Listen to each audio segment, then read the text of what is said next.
नमस्ते. या व्हिडिओत आपण कृत्रिम बुद्धिमत्ता आणि मानवाचे भविष्य या विषयावर सोपे मराठी निबंध पाहणार आहोत.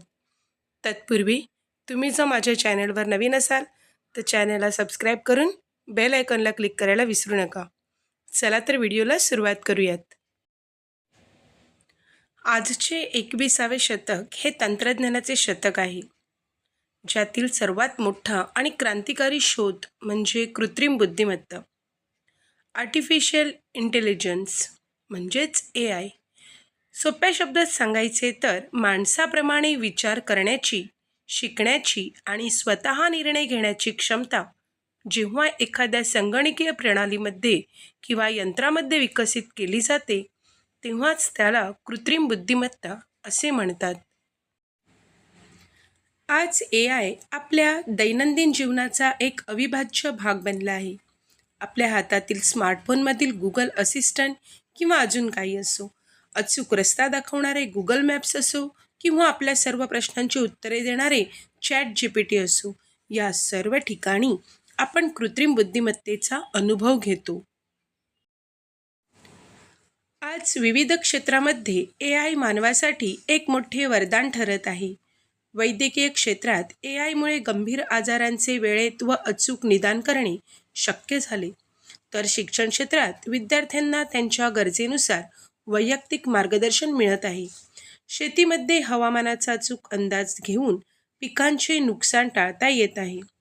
उद्योग क्षेत्रातही कठीण आणि धोक्याची कामे आता रोबोट्सच्या मदतीने अतिशय सहजपणे आणि सुरक्षितपणे केली जात आहेत. हे सर्व पाहता AI मानवी विकासाचा वेग वाढवत असल्याचे स्पष्ट होते.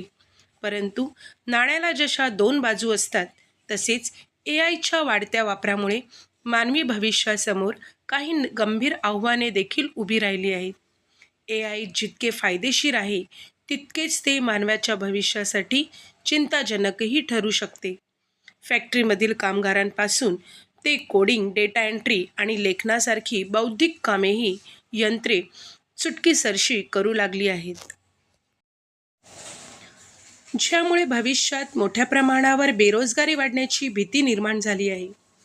प्रत्येक लहान मोठ्या गोष्टीसाठी तंत्रज्ञानावर अवलंबून राहिल्यामुळे मानवाची स्वतःची विचार करण्याची क्षमता, निर्णय क्षमता आणि सर्जनशीलता कमी होऊन माणूस आळशी बनण्याचा धोका आहे. याशिवाय डीपफेक यासारख्या आधुनिक तंत्रज्ञानाचा गैरवापर करून खोटे व्हिडिओ आणि फोटो बनवून लोकांची फसवणूक केली जात आहे. यामुळे सायबर गुन्हेगारी, डेटा चोरी आणि गोपनीयतेचा प्रश्न अत्यंत गंभीर बनला आहे. भविष्यात AI माणसाची जागा घेईल का, अशी भीती आज अनेकांना वाटते. परंतु यंत्राला कितीही बुद्धी दिली तरी त्याला माणुसकी आणि भावना देता येत नाहीत. यंत्राकडे स्वतःचे हृदय नसते, त्यामुळे मानवाकडे असणारी संवेदनशीलता, दया, प्रेम आणि नैतिक मूल्ये कोणत्याही AI प्रणालीमध्ये कधीही येऊ शकत नाहीत. AI हा शेवटी मानवी मेंदूचाच एक शोध आहे, त्यामुळे तो माणसाचा सेवकच असू शकतो, मालक नाही. थोडक्यात सांगायचे तर कृत्रिम बुद्धिमत्ता हे एक दुधारी शस्त्र आहे.